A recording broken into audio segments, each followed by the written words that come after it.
Welcome back to HRE Insights in 30, the podcast where we unpack the real world decisions, trends, and challenges that shape fraud prevention, compliance, and financial crime risk. I'm your host, Justin Muscalino, CEO of High Risk Education. Today's guest is quite the distinguished fraud and risk executive.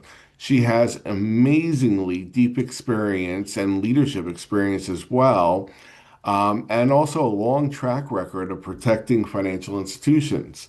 Andrea Valentin is the Chief Risk Officer at Old Glory Bank, where she oversees enterprise-wide fraud detection and risk management strategies. Now, Andrea is also the president and founding member of the Financial Fraud Consortium, and she has served as chair of the ACFE Scholarship Foundation. Well, Andrea, I know your schedule is quite busy, and I appreciate the time. So, welcome to the show today. Thanks for having me, Justin. All right, so let's get started. First and foremost, I love opening the podcast with like, how did you get to where you are today? Like you've clearly dedicated your career to fraud prevention and risk management. What drew you to this space first, and how was, your perspective, how has it changed with all the threats and other issues that you've come across in your career? Yeah, so I like many others in the industry fell into this role. I was going to school for an accounting degree, and I started thinking, do I really want to be dealing with spreadsheets all day long? And so I was working at a cryptocurrency before cryptocurrency was a thing, and I fell into compliance and investigations in that role because I was busy. I wanted to do more. I got through everything that I had to do in my job, which was a customer service representative helping people reset their passwords. And I kept saying to my boss, give me more, give me more. And so that's how I kind of fell into it. And then from there, it just grew. And I can't even tell you that I planned this because I didn't. But from there, I went and got my MBA in economic crime and fraud management, and then a bunch of certifications. And it just as a lifelong learner, I really just love being in this space for that reason. And that's one of the reasons that I stay. Is because of the emerging threats and the technology changes. It keeps everything so fresh and so, every day you learn something. You can't learn everything in fraud and risk and be done. It's never going to happen. You are constantly going to be have to refresh your mind and learn new things, learn new tactics, and learn about new threats and emerging trends. Oh, that's a good answer because you're right. If you say static, you're going to be obsolete pretty much, especially in what we deal with fraud, crime prevention, and everything. I mean, every day is a new challenge. And, with fraud, especially the challenges, like, we know that fraud is not static at all. We Not at see it all. not even close to it. We see the patterns, the technologies, and, even the criminals are, altering their methods.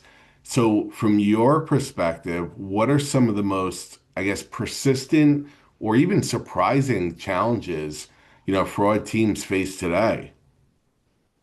This is a really great question. So I'm actually probably going to surprise you with my answer.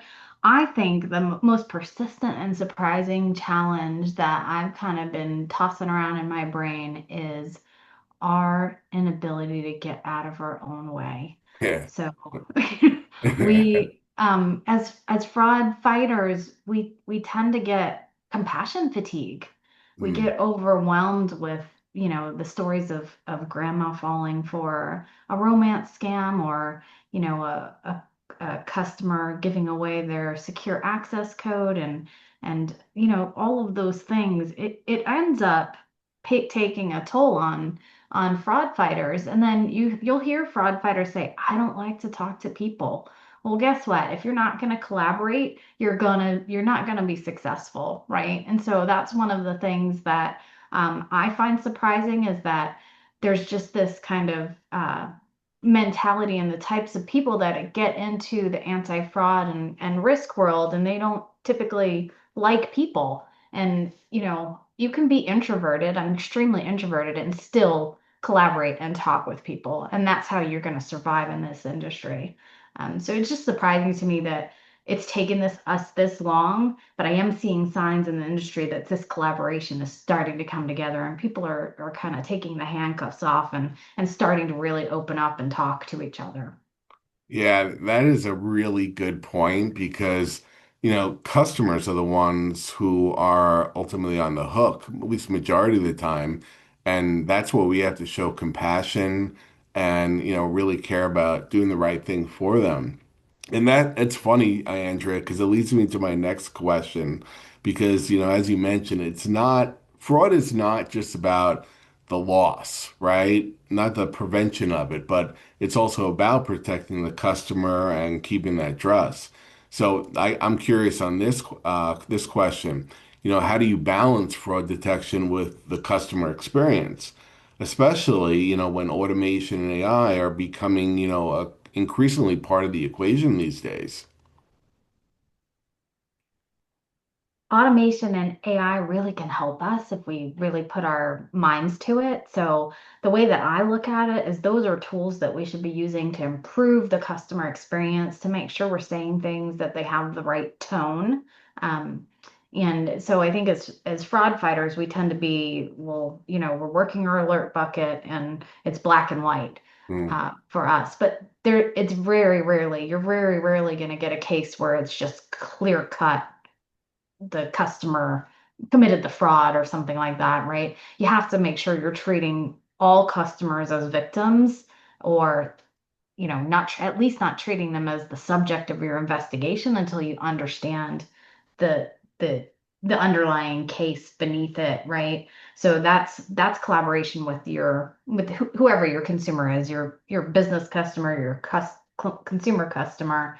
But collaboration is so important across various verticals like vendors and other financial institutions because fraud's going to move from one place to another. So if they're not attacking your customer base now, they're going to do it later. So why not have conversations about what's happening in the industry and then use that in your risk assessments, use it in your audits, use it in your monitoring programs to see maybe you might not have something happening, but knowing that it exists out there just makes you so much more powerful than just sitting in your own silo and only looking at what you have right in front of you.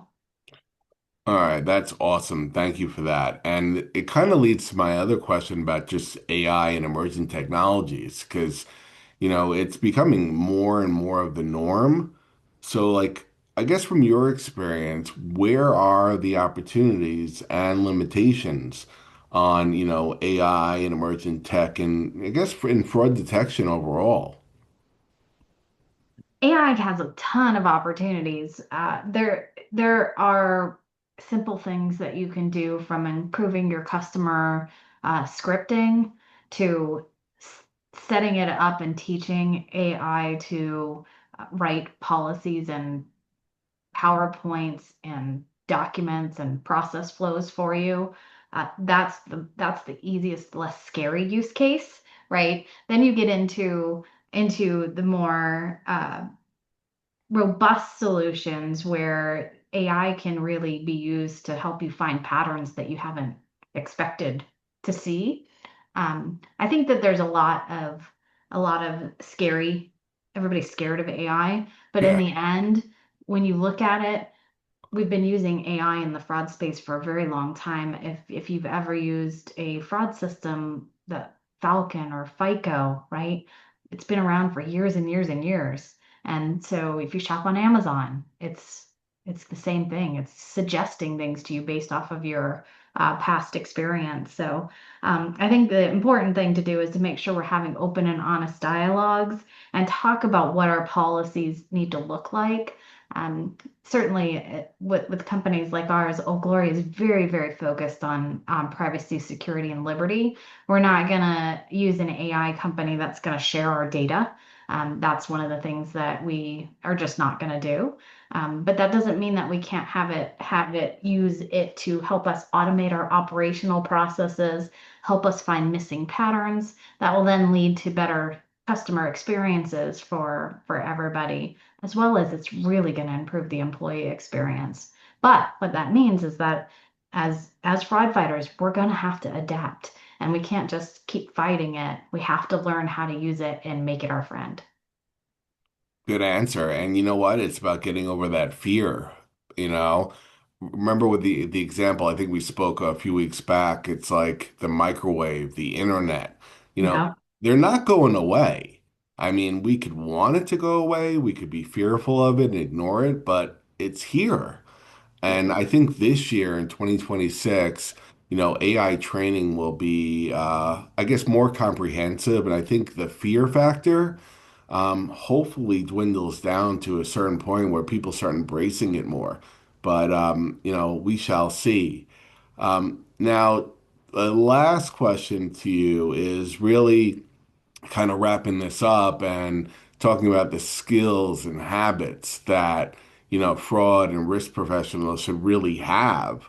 So, as, things change and, we talked about a lot of those changes that are occurring, what skills do you think fraud and compliance teams need the most right now? And Andrea, from my perspective, I always think it's soft skills as much as, technical know-how. You hit it on the head. That's exactly what I was gonna say is there's two things, because I'm not just gonna pick one, but Yeah. the first thing is you've got to lead yourself first. Hmm. You will succumb to compassion fatigue or alert fatigue, which alert fatigue, for those of you who may not be familiar, is you're processing so many alerts and there's such a high false positive rate that you're going to miss the real thing when it smacks you in the face, right? And so compassion fatigue comes in, it can just be you don't even have to talk to the customers, or it could be reading and hearing about these fraud cases and listening to news, and it will suck you in and make you feel like humanity is not good, right? But I'm here to tell you there's a ton of people out there that are good, and they do want to help and build. So the first thing is lead yourself.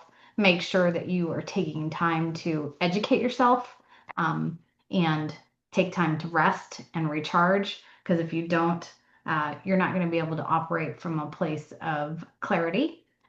That is one of the other challenges I see in the industry is there's so much confusion, but really if we just took a breath and thought before we rushed in and started talking, we really would all be better communicators with each other. Yeah, I think that's the key. I don't know, it's a term though, but it's all about emotional intelligence. It is. Not freaking out on the first thought of the question being asked or the issue. It's just taking a seat back and chill a little bit, right? Um, that also marks what effective leaders look like, right? Absolutely. Absolutely. And if we learn the art of effective escalation, then Yeah. it's no longer your problem. So if you think about it and really do a good job of escalating it, you can bring others in, and then it's an us problem and not a me problem. And we don't do that often enough. No, no. Well, we could be cheerleaders for the cause though, right?